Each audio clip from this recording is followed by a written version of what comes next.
The cabin was dead silent. You could almost hear the heartbeat in people's throats when she walked up in her crisp uniform, 4 gold stripes shining on her shoulders. Just half an hour earlier, that same flight attendant had waved her off with a smug little smirk, told her, "You can wait at the back with the others." And now, here she was stepping into the cockpit as the captain. The woman's face drained of color like someone had pulled the plug on her confidence. But let's rewind a bit. Because moments like that don't just happen. They're built on years of work nights with no sleep, days spent proving yourself again and again when nobody wants to believe you. Her name was Ariana Brooks. Born and raised in Charlotte, North Carolina.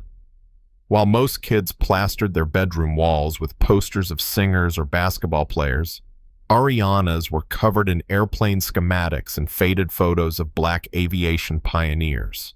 Her dad had worked as an aircraft mechanic for 3 decades, the kind of man who came home with grease on his hands and pride in his eyes. He used to tell her baby girl, "You're going to have to work twice as hard to get half as far." It wasn't meant to scare her, it was the truth. And Ariana learned that lesson young. At 12, she told her family she was going to be a pilot. Folks at school laughed. Even some of her teachers gave her that look like, "Sweet dream, but be realistic." She didn't care. She pushed harder. She studied every manual she could find, swept hangar floors just to be close to the planes. And when it came time for college, she worked 2 jobs to pay for flight school. While her classmates partied, she memorized weather charts and fuel calculations under dim dorm lights. She graduated top of her class, but instead of applause, she got questions. "Who helped you with this flight plan? Are you sure you can handle an aircraft this size? You don't really look like a pilot." That last one stung most of all, because she knew exactly what they meant. She was a black woman in a world that still pictured pilots as old white men with silver hair and deep voices. By the time Ariana turned 28, she'd logged more hours than most senior officers, flown missions into rough African airports for humanitarian aid, and aced every test they threw her way. Still, every achievement came with an asterisk. And yet this day was different. This was the day she would take her very first flight as captain. The alarm went off at 4:30, though she'd barely slept. She ironed her uniform with meticulous care, ran her fingers over the stripes on her sleeve, and whispered to herself, "You've earned this." She packed her bag with precision charts, glasses, a photo of her father standing proudly beside the first plane he ever serviced. Today was the culmination of everything. At the airport, things started fine. Security guards congratulated her. A few colleagues nodded. But then she walked toward Gate C-19, garment bag in hand, not yet in uniform, and that's when she met Karen Doyle. Senior flight attendant, 25 years at the airline, hair sprayed stiff, and a smile that wasn't really a smile. Ariana approached the crew briefing, tried to introduce herself. Karen didn't even glance at her, kept talking about VIP bankers in first class. "Excuse me," Ariana said politely. "I'm Karen," finally turned, scanning her up and down like she was out of place. "Passenger services desk is that way. We're in the middle of a crew briefing." Ariana held out her ID. "Actually, I'm Captain Brooks. I'll be commanding this flight." Karen's laugh was sharp. "You, the captain. Don't be ridiculous. Now please wait at the back with the others." The humiliation burned, especially with passengers watching, some smirking, some whispering. Ariana's hand tightened around her badge. She could have exploded. Instead, she chose dignity. She walked away head high, and in the restroom, she changed into her uniform, every button, every stripe, every detail like armor. When she placed that captain's hat on her head, she wasn't just dressing for a flight, she was dressing for battle. Minutes later, she walked back. Conversations died mid-sentence. The same people who dismissed her froze as she stood tall. "Good morning." I'm Captain Brooks, commanding this flight to Atlanta. We have a briefing to finish. Karen's face dropped several shades of red. The tone shifted instantly. Respect where it should have been given from the start. But that was only the beginning. Her co-pilot, Matt Harris, was competent but condescending. He double-checked everything she touched, leaned over her shoulder like she was a student. The operations manager, Stephen Clark, showed up unannounced, grilling her about inexperience in front of the crew. And the VIP bankers in first class, well, one of them actually said, "You're the captain." Huh, that's progressive. Still, Ariana held her ground. She did the walk-around, checked every panel. That's when dispatch flagged a sensor issue. Cargo hold pressure readings didn't add up. Stephen Clark leaned in, whispering, "These executives are worth $20 million in contracts. Let's not delay for something minor." Her father's voice echoed in her head.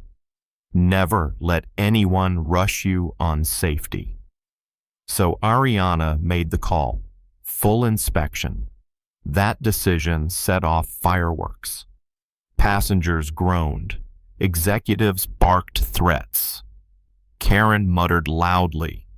Sometimes new captains panic. And yet when maintenance finished, they discovered the truth. The valve assembly had been tampered with. If they'd taken off the plane, could have lost pressure at 35,000 feet. One wrong choice and 162 lives might have been in danger. Instead of praise, Ariana got hauled into a conference room. Stephen Clark, Karen, and two executives sat there with folders like it was a trial. They accused her of overreacting, causing delays, mishandling VIPs. Karen slid her notes across the table pages of so-called incidents documenting Ariana's supposed incompetence. Ariana didn't flinch. She laid out the inspection reports, the altered maintenance logs, the signature of the engineer who confirmed tampering. "I didn't delay this flight out of panic," she said evenly. "I prevented a disaster. If you want to punish me for that, go ahead. But don't twist safety into incompetence." Silence. The chief safety officer finally spoke. "She's right. The captain has full authority when safety is in question. End of discussion." For the first time that day, Ariana felt the tide shift. But the sky wasn't done testing her. Hours later, when they finally took off, storms were brewing over Tennessee. Tower reports warned of turbulent, severe icing wind shear. Half the flights ahead had already diverted. Ariana could have played it safe and turned back. Instead, she trusted her instincts, threading the Boeing through monstrous clouds, rain hammering the windshield, lightning splitting the dark sky. The plane bucked, alarms blared. One engine's anti-ice system failed. Passengers prayed aloud, gripping seats. Her co-pilot's voice cracked. "Should we declare an emergency?" "Not yet." Ariana said, hands steady on the controls. "We get through this first." And she did. She flew with precision, guiding the aircraft around the worst cells, adjusting altitude to escape the ice, keeping her voice calm every time she spoke to the cabin. 20 minutes of pure chaos, and then sunlight broke through. Calm skies, the storm behind them. When the wheels kissed the Atlanta runway, smooth as silk, despite the crosswinds, the cabin erupted in applause. Strangers clapped, some even stood. Passengers whispered to each other. That was incredible. Even Karen's voice over the intercom sounded different, shaken, maybe even respectful, when she thanked everyone for flying. Ariana sat there in the cockpit for a moment, hands resting on the throttles, her chest rising slowly. She thought of that humiliating moment hours earlier, being told to wait at the back. Now, she had just proven to everyone watching, to every doubter in that cabin, that she belonged in the front, in command, where she had earned the right to be. As she walked off the plane, reporters were waiting. Someone had leaked the story about the delay and the storm. Cameras flashed. a microphone pushed toward her face. Captain Brooks' passengers are saying your quick decisions saved their lives today. Do you have a comment? Ariana adjusted her hat, gave a small smile, and said simply, "Safety isn't optional, it's the job." The story blew up.